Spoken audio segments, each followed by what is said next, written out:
morning, good day, good afternoon, good evening, good night, and welcome back to Achampnator Reads. Today, I continue Harry Potter and the Goblet of Fire. Sorry. Chapter 8 The Quidditch World Cup. Clutching their purchases, Mr. Weasley in the lead, they all hurried into the wood, following the lantern-lit trail. They could hear the sounds of thousands of people moving around them, shouts and laughter, snatches of singing. The atmosphere of feverish excitement was highly infectious. Harry couldn't stop grinning. They walked through the wood for 20 minutes, talking and joking loudly, until at last they emerged on the other side and found themselves in the shadow of a gigantic stadium. Though Harry could see only a fraction of the immense gold walls surrounding the pitch, he could tell that 10 cathedrals would fit comfortably inside it. "Seats 100,000, said Mr. Weasley, spotting the awe-struck look on Harry's face. "Ministry task force of 500 have been working on it all year.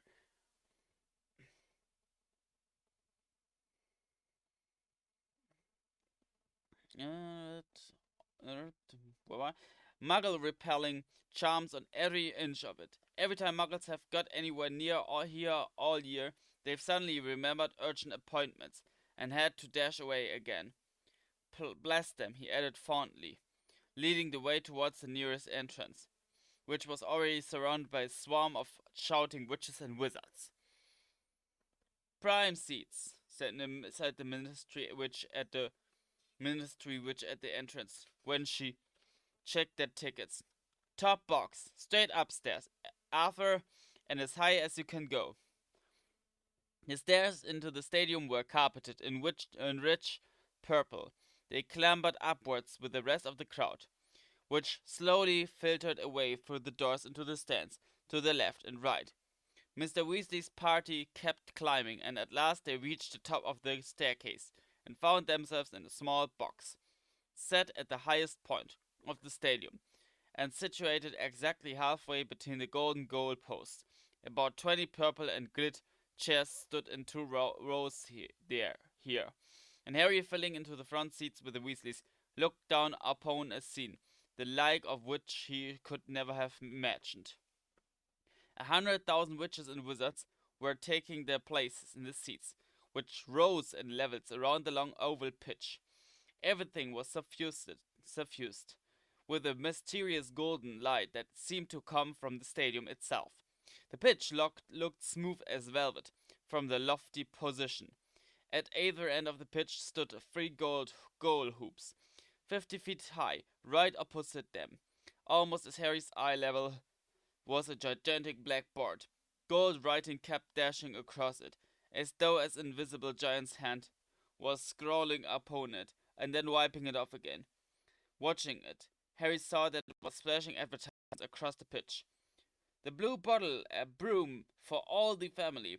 Safe, reliable, and with inbuilt anti-burglar buzzer. Mrs. Gower's all-purpose magical mess remover. No pain, no stain." Gladrex Wizardwear, London, Paris, Hogsmeade.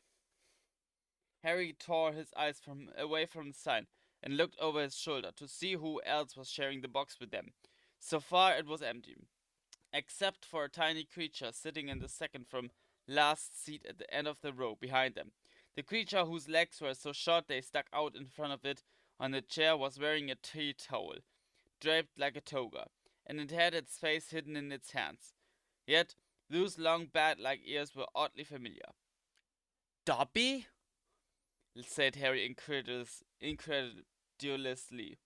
The tiny creature looked up and parted its fingers, revealing enormous brown eyes and a nose the exact size and shape of a large tomato. It wasn't Dobby. It was, however, unmistakably a house elf, as Harry's friend Dobby had been. Harry had set Dobby free from his own old owners, the Malfoy family. Did Sir just call me Dobby? Squeaked the elf curiously from between its fingers. Its voice was higher than even the Dobby's had been, a teeny quavering squeak of a voice, and Harry suspected, though it was very hard to tell with a house elf, that this one might just be female. Ron and Hermione spun around in their seats to look, though they had heard a lot about Dobby from Harry. They had never actually met him. Even Mr. Weasley looked around in interest. Sorry, Harry told the elf. I just thought you were someone I knew. But I know Dobby, sir. Too, sir, squeaked the elf. She was shielding her face as though blinded by light, though the top box was not brightly lit. My name is Winky, sir. And you, sir? Her dark brown eyes widened to see to the size of side plates as they rested upon Harry's scar. You is surely Harry Potter. Yeah, I am, said Harry. But Dobby talks of you all the time, sir, she said, lowering her hands very slightly and looking awe-struck. How is he? Said Harry. How's freedom sweeting him? Ah, sir, said Winky, shaking her head. Ah, sir, meaning no disrespect, sir, but I is not sure you did Dobby a favor, sir, when you is setting him free. Why? Said Harry, taken aback. What's wrong with him? Freedom is going to Dobby's head, sir, said Winky sadly. Ideas above his station, sir. Can't get another position, sir. Why not? Said Harry. Winky lowered her voice by a half octave and whispered, He is wanting paying for his work, sir. Paying? Said Harry blankly. Well, why shouldn't he be paid?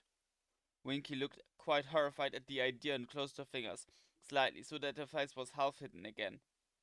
House elves is not paid, sir, she said in a muffled squeak. No, no, no. I says to Dobby, I says, go find yourself a nice family and settle down, Dobby. He's getting up to all sorts of high jinks, sir. What is unbecoming to a house elf? You goes racketing around like this, Dobby, I says, and next thing I hear you's up in front of the Department of the Regulation and Control of Magical Creatures like some common goblin. Well, it's about time he had a bit of fun, said Harry. House elves is not supposed to have fun, Harry Potter, said Winky firmly from behind her hands. House elves does what they is told. I is not liking hates at all with Harry Potter. She glanced towards the edge of the box and gulped. But my master sends me to the top box and I comes, sir. Why is he send you up here, if he knows you don't like hates? Said Harry, frowning. Master wants me to save him a seat, Harry Potter. He is very busy, said Winky, tilting her head towards the empty space beside her. Winky is wishing she's back in Master's tent. Harry Potter. But Winky does what she is told. Winky is a good house elf. She gave the edge of the box another frightened look and hid her eyes completely again. Harry turned back to the others. So that's a house elf? Ron muttered. Weird things, aren't they? Dobby was weirder, said Harry fervently. Ron pulled out his omnioculars and started testing them, staring down into the crowd on the other side of the stadium. Wild, he said, twiddling the replay knob on the side. I can make that old bloke down there pick his nose again and again and again. Hermione, meanwhile, was skimming eagerly through her velvet-covered, tasseled programming. A display from the team mascots will precede the match, she read aloud. Oh, that's always worth watching, said Mr. Weasley. National teams bring creatures from their native land, to put on a bit of show. The box filled gradually around them over the next hour. Mr. Weasley kept shaking hands with people who were obviously very important wizards. Percy jumped to his feet so often that he looked as though he was trying to sit on a hedgehog. When Cornelius Fudge, the Minister for Magic himself, arrived, Percy bowed so low that his glasses fell off and shattered. Highly embarrassed, he repaired them with his wand, and thereafter remained in his seat, throwing jealous looks at Harry, whom Cornelius Fudge had greeted like an old friend. They had met before, and Fudge shook Harry's hand in fatherly fashion, asked how he was, and introduced him to the wizards on either side of him. Harry Potter, you know, he loudly told the Bulgarian minister, who was wearing splendid robes of black velvet trimmed with gold and didn't seem to understand a word of English. Harry Potter? Oh, come on now. You know who he is. The boy who survived, you know who. You do know who he is. The Bulgarian wizard suddenly spotted Harry's scar and started gabbling loudly and exactly pointing at it. Knew we'd get there in the end, said Fudge wearily to Harry. I'm no great shakes at languages. I need Barty Crouch for this sort of thing. Ah, I see his house elf saving him a seat. Good job. Good job too. These Bulgarian blighters have been trying to catch all the best places. Ah, and there's Lucius. Harry, Ron, and Hermione turned quickly, edging along the second row to three still empty seats right behind Mr. Weasley were none other than Dobby, the house elf's old owners, Lucius Malfoy, his son Draco, and a woman Harry supposed must be Draco's mother. Harry and Draco Malfoy had been enemies ever since their very first journey to Hogwarts. A pale boy with a pointed face and white blonde hair. Draco greatly resembled his father. His mother was blonde too, tall and slim. She would have been nice looking if she hadn't been wearing a look that suggested there was a nasty smell under her nose. Ah, fudge, said Mr. Malfoy, holding out his hand as he reached the Minister for Magic. How are you? I don't think you've met my wife Narcissa. Or our son Draco. How do you do? How do you do? Said Fudge, smiling and bowing to Mrs. Malfoy. And allow me to introduce you to Mr. Obolonsk. Well, he's the Bulgarian Minister for Magic. And he can't understand a word I'm saying anyway, so never mind. And let's see who else. You know Arthur Weasley, I dare say.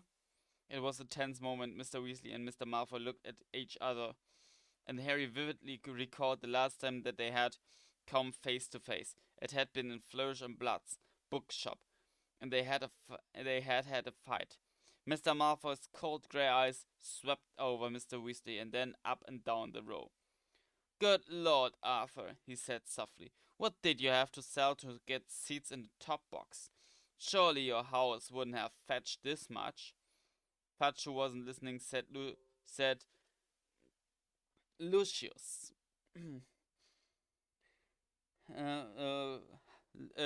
has just given a very generous contribution to the St. Mungo's Hospital for Magical Maladies and Injuries. Arthur, he's here as my guest. How nice, said Mr. Weasley with a very strained smile. Mr. Malfoy's eyes had returned to Hermione, who went slightly pink, but stared determinedly back at him.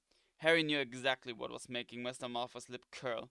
The Malfoys prided themselves on being pure bloods. In other words, they considered anyone of Muggle descent, like Hermione, second class. However, under the gaze of the Minister for Magic, Mr. Malfoy didn't dare say anything. He nodded sneeringly to Mr. Weasley and continued down the line to his seats. Draco shot Harry, Ron, and Hermione one contemptuous look, then settled himself between his mother and father. Slimy gits, Ron muttered as Harry and Hermione turned to face the pitch again. Next moment, Ludo Bagman had charged into the box. Everyone ready? He said, his round face gleaming like a great excited Edom. Minister, ready to go? Ready when you are, Ludo, said Fudge comfortably. Ludo whipped out his wand, directed it at his own throat and said, Sonoros, and then spoke over the roar of sound that was now filling the packed stadium. His voice echoed over them, booming into every corner of the stands. Ladies and gentlemen, welcome! Welcome to the final of the 422nd Quidditch World Cup. The spectators screamed and clapped. Thousands of flags waved, adding their discordant national anthems to the racket. The huge blackboard opposite them was wiped clear of its last message. Bertie Bott's every flavor beans, a risk with every mouthful. And now showed Bulgaria 0, Ireland 0. And now, without further ado, allow me to introduce the Bulgarian team mascots. The right-hand side of the stands, which was a solid block of scarlet, roared its approval. I wonder what they've brought. I wonder what they've brought, said Mr. Weasley, leaning forward in his seat. Ah! He suddenly whipped off his glasses and polished them hurriedly on his robes. Vila! What are Vila? But 100 Vila were now gliding out onto the pitch, and Harry's question was answered for him. Vila were women, the most beautiful women Harry had ever seen, except that they couldn't be human. This puzzled Harry for a moment, while he tried to guess what exactly they could be. What could make their skin shine moon bright like that, or the white gold hair fan out behind them without wind? But then the music started, and Harry stopped worrying about them not being human. In fact, he stopped worrying about anything at all. The villa had started to dance, and Harry's mind had gone completely and blissfully blank. All that mattered in the world was that he kept watching the villa, because if they stopped dancing, terrible things would happen. And as the villa danced faster and faster, wild, half-formed thoughts started chasing through Harry's dazed mind. He wanted to do something very impressive right now. Jumping from the box into the stadium seemed a good idea. But would it be good enough? Harry, what are you doing? Said Hermione's voice from a long way off. The music stopped. Harry blinked. He was standing up, and one of his legs was resting on the wall of the box. Next to him, Ron was frozen in an attitude that looked as though he was about to dive from a springboard. Angry yells were filling the stadium. The crowd didn't want their villa to go. Harry was with them. He would, of course, be supporting Bulgaria, and he wondered vaguely why he had a large green shamrock pinned to his chest.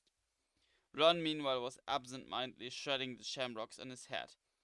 Mr. Weasley, smiling slightly, leaned over to Ron and tucked the head out of his hand.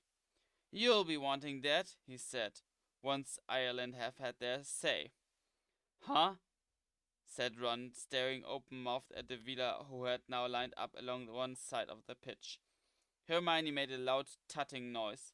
She reached up and pulled Harry back into his seat. Honestly, she said. And now, roared Ludo Bagman's voice, kindly put your wands in the air for the Irish national team mascots. Next moment, what seemed to be a great green and gold comet had come zooming into the stadium.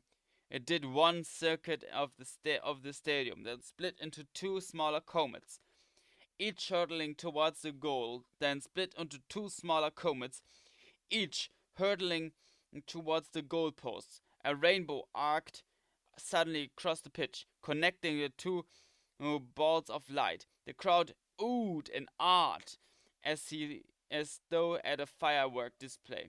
Now the rainbow faded and the balls of light reunited and merged.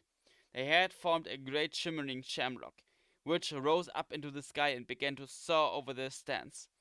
Something like golden rain seemed to be falling from it.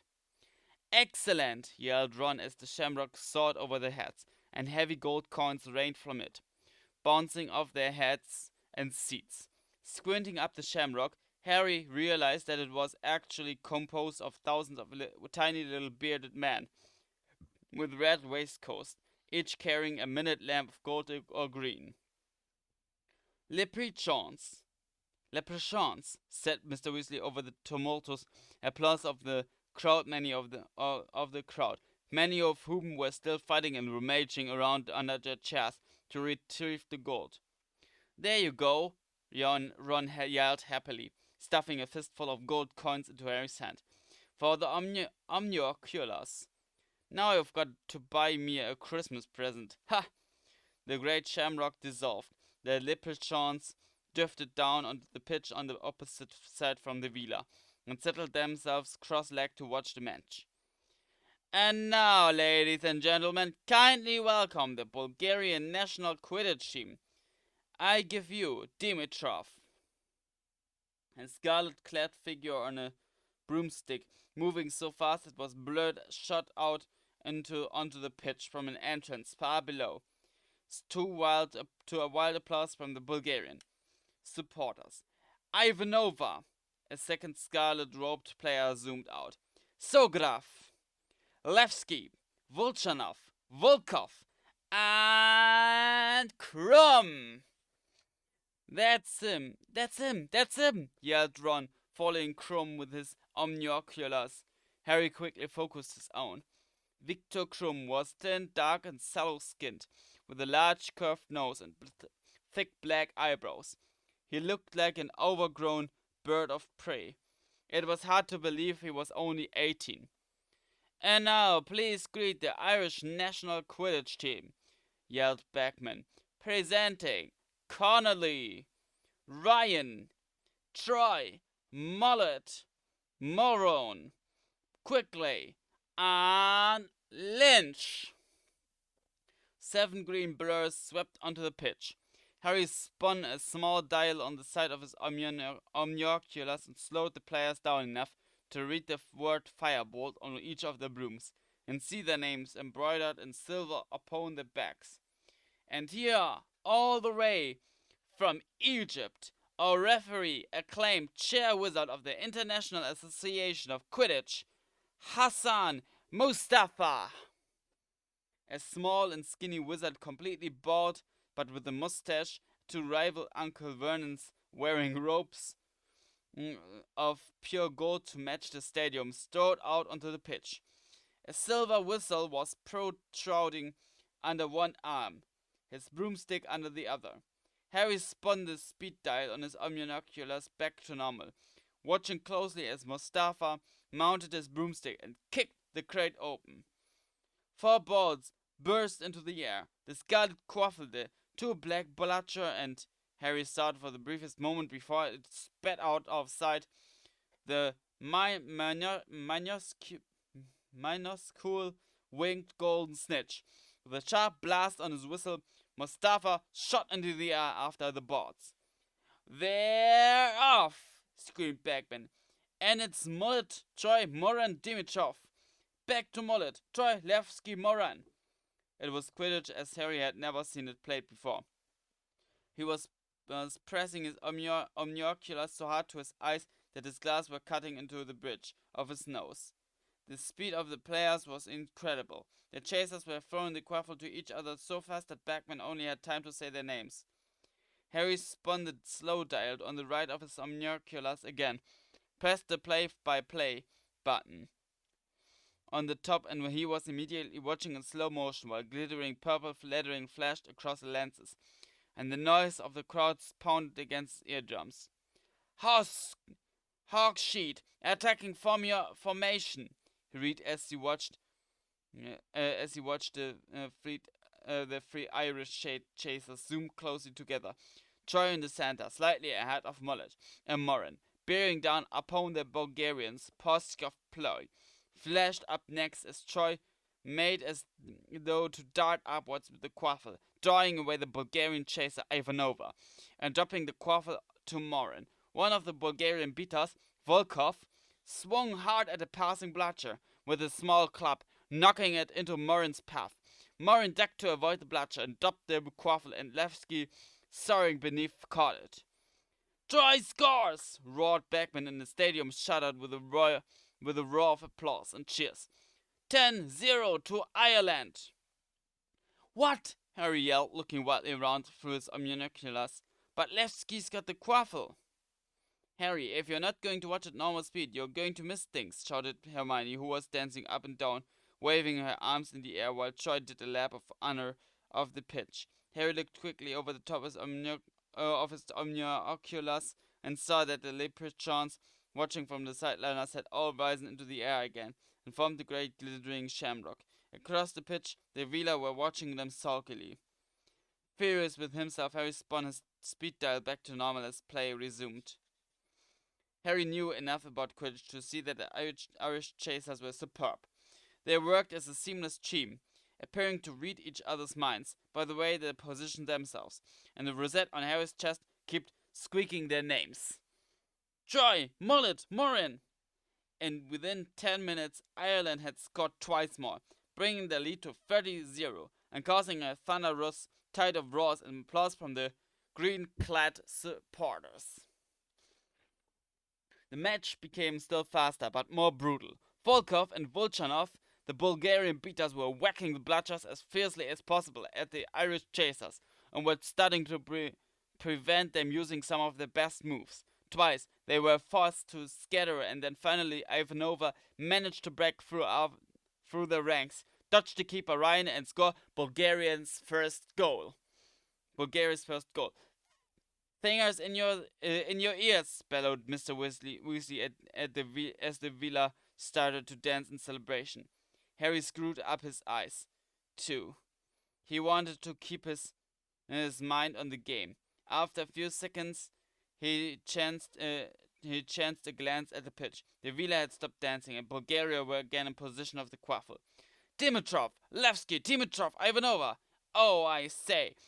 Roared Bagman. 100,000 wizards and witches gasped at the two of the seekers, Krum and Lynch, plummeted through the center of the chasers, so fast that it looked as though they had just jumped from aeroplanes without parachutes. Harry followed their descent through his omnioculars, squinting to see where the snitch was. "They're going to crash!" screamed Hermione next to Harry. She was half right. At the very last second, Victor Krum pulled out of the dive and spiraled off. Lynch, however, hit the ground with a dull thud that could be heard throughout the stadium. A huge groan rose from the Irish seats.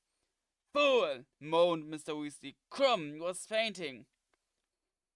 "It's time out!" yelled Bagman's voice as trained Medi wizards hurry onto the pitch to examine Aidan Lynch.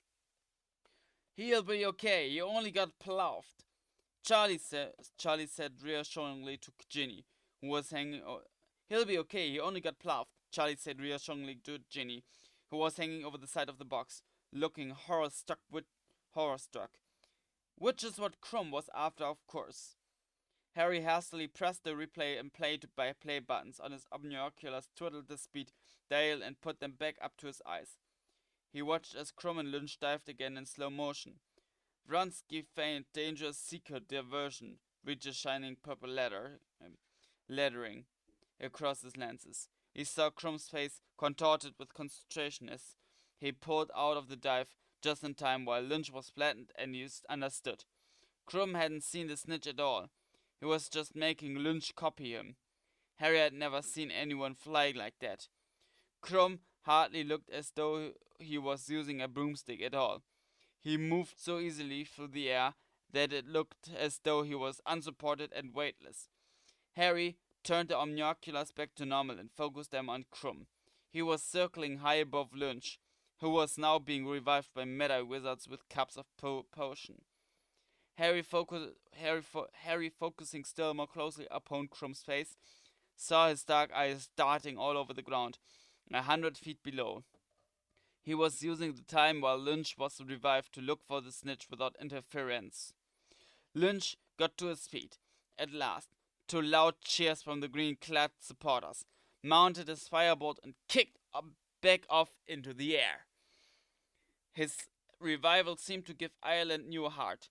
When Mostafa blew his whistle again, the chasers moved into action with a skill unrivaled by anything Harry had seen so far. After 15 more fast and furious minutes, Ireland had pulled ahead by 10 more goals. They were now leading by 130 points to 10, and the game was starting to get dirtier. As Mollet shot towards the goalposts, yet again clutching the quaffle tightly under her arm, the Bulgarian keeper, Zograf, flew out to meet her. Whatever happened was over so quickly, Harry didn't catch it, but a scream of rage from the Irish crowd and Mustafa's long shrill whistle blast told him it had been a foul. And Mustafa takes the Bulgarian keeper to task for the foul. And Mustafa takes the Bulgarian keeper to task for cubbing. Excessive use of elbows, Bagman informed the roaring spectators. And yes, it's a penalty to Ireland. The leprechauns, who had risen angrily into the air like a swarm of glittering hornets when Mullet had been fouled, now darted together to form the words, "Ha, ha, ha!" The Vila on the other side of the pitch leaped to their feet, tossed their hair angrily, and started to dance again. As one, the Weasley boys and Harry stuffed their fingers in their ears, but Hermione, who hadn't bothered, was soon tugging on Harry's arm. He turned to look at her, and she pulled his fingers impatiently out of his ears. "Look at the referee," she said, jiggling. Harry looked down at the pitch. Hassan Mustafa had landed right in front of the dancing Vila and was acting very oddly indeed. He was flexing his muscles and smoothing his mustache excitedly. "Now we can't have that," said Ludo Bagman, though he sounded highly amused. "Somebody slap the referee." A mad wizard came tearing across the pitch, his fingers stuffed in his own ears, and kicked Mustafa hard on the shins. Mustafa seemed to come to himself. Harry, watching through the omnioculars again, saw that he looked exceptionally embarrassed, and was shouting at the Vila, who had stopped dancing and were looking mutinous. "And unless I'm much mistaken, Mustafa is actually attempting to send off the Bulgarian team mascots," said Bagman's voice. "Now there's something we haven't seen before. Oh, this could turn nasty." It did. The Bulgarian beaters Volkov and Volchanov had landed either side of Mustafa and began arguing fiercely with him, gesticulating towards the leprechauns, who had now gleefully formed their words, "He, he." Mustafa was not impressed by the Bulgarians' arguments. However, he was jabbing his finger into the air, clearly telling them to get flying again, and when they refused, he gave two short blasts on his whistle. "Two penalties for Ireland," shouted Bagman, and the Bulgarian crowd howled with anger. And Volkov and Volchanov had better get back on those brooms. Yes, there they go, and try to axe the quaffle. Play now reached a level of ferocity beyond anything they had yet seen. The beaters on both sides were acting without mercy. Volkov and Volchanov in particular seemed not to care whether their clubs made contact with bludger or human, as they swung them violently through the air. Dimitrov shot straight at Morin, who had the quaffle, nearly knocking her off her broom. "Foul!" roared the Irish supporters as one all standing up in a great wave of green. "Foul!" re-echoed Ludo Bagman's magically magnified voice. Dimitrov skins Morin, deliberately flying to collide there, and it's got to be another penalty. Yes, there's the whistle. The leprechauns had risen into the air again, and this time they formed a giant hand, which was making a very rude sign, indeed, across the pitch towards the Vila, and this the Vila lost control. They launched themselves across the pitch and began throwing that seemed to be handfuls of fire at the leprechauns. Watching through his binoculars, Harry saw that they didn't look remotely fearful now. On the contrary, their faces were elongating into sharp, cruel, beaked bird heads, and long, scaly wings were bursting from the shoulders. "And that, boys," yelled Mr. Weasley over the tumult of the crowd below, "is why you should never go for looks alone." Ministry wizards were floating onto the field to separate the Vila and the leprechauns, but with a little success. Meanwhile, the pitch battle below was nothing to the one above. Harry turned his way, and that, staring through his binoculars at the as the quaffle changed hands with the speed of a bullet. Levski, Dimitrov, Morin, Troy, Mullet, Ivanova. Morin again. Morin scores! But the cheers of the Irish supporters were barely heard over the shrieks of the Vila, the blasts now issuing from the ministry members, once, and the furious roars of the Bulgarians. The game recommenced immediately. Now Levski had the quaffle. Now Dimitrov. The Irish beater quite quickly swung heavily at a passing bludger and hit it as hard as possible towards Krum, who did not duck quickly enough. It hit him hard in the face. There was a deafening groan from the crowd. Krum's nose looked broken. There was blood everywhere, but Hassan Mustafa didn't blow his whistle. He had become distracted, and Harry couldn't blame him. One of the Vila had thrown a handful of fire and yet his set his broomtail alight. Harry wanted someone to realize that Krum was injured, even though he was supporting Ireland. Krum was the most exciting player on the pitch. Ron obviously felt the same. Time out! Ah, come on, he can't play like that. Look at him. Look at Lynch, Harry yelled, for the Irish seeker had suddenly gone into a dive, and Harry was quite sure that this was no Vronsky feint.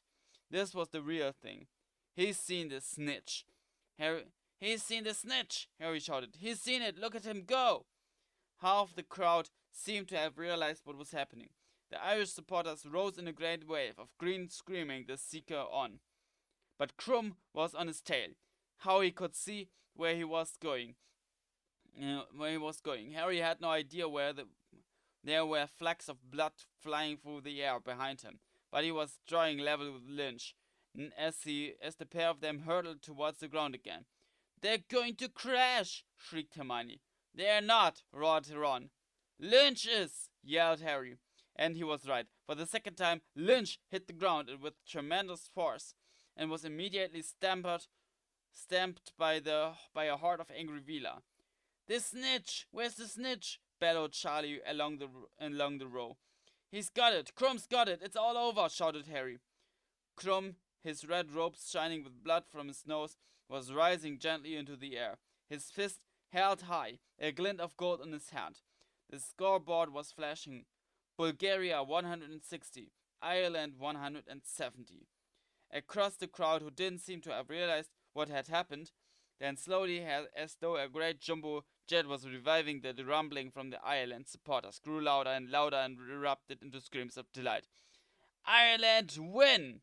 Shouted Blackman, who, like the Irish, seemed to have been taken aback by the sudden end of the match. Krum gets the snitch, but Ireland win! Good Lord, I don't think any of us were expecting that. What did he catch the snitch for? Ron bellowed, even as he jumped up and down, applauding with his hands over his head. He ended it when Ireland were 160 points ahead, the idiot. He knew they were never going to catch up. Harry shouted back over all the noise, also applauding loudly. The Irish chasers were too good. He wanted to end it on his terms, that's all. He was very brave, wasn't he? Hermione said, leaning forward to watch Krum land, and the swarm of meta wizards blasting a path through the battling leprechauns and Vila to get to him. He looks a terrible mess. Harry put his omnioculars to his eyes again. It was hard to see what was happening below, because leprechauns were zooming delightfully all over the pitch, but he could just make out Krum, surrounded by meta wizards.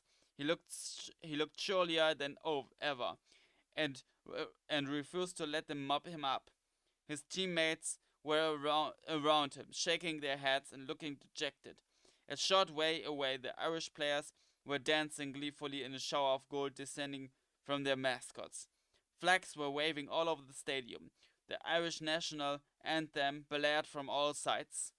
The Vila were shrinking back into their usual beautiful selves now, though looking dispirited and forlorn. Well, we fought bravely, said a gloomy voice behind Harry. He looked around. It was the Bulgarian Minister of Magic. You can speak English, said Fudge, sounding outraged. And you've been letting me mime everything all day? Well, it was very funny, said the Bulgarian minister, shrugging. And as the Irish team performed a lap of honor, flanked by the mascots, the Quidditch World Cup itself is brought into the top box, roared Bagman. Harry's eyes were suddenly dazzled by a blinding white light, as the top box was magically illuminated, so that everyone in the stands could see the inside. Squinting towards the entrance, he saw two panting wizards carrying into the box a vast golden cup, which they handed to Cornelius Fudge, who was still looking very disgruntled that he'd been using sign language all day for nothing. "Let's have a really loud hand for the gallant losers, Bulgaria!" Bagman shouted, and up the stairs into the box came the 7 defeated Bulgarian players. The crowd below were applauding appreciatively. Harry could see the thousands and thousands of omniocular lenses flashing and winking in their direction. One by one, the Bulgarians filed between the rows of seats in the box, and Bagman called out the name of each as they shook hands, with their own minister, and then with Fudge. Krumm, who was last in line, looked a real mess. He was still holding the snitch. Harry noticed that he seemed much less coordinated on the ground. He was slightly duck-footed and distinctly round-shouldered. But when Krumm's name was announced, the whole stadium gave him a resounding, ear-splitting roar. And then came the Irish team. Aidan Lynch was being supported by Moran and Connolly.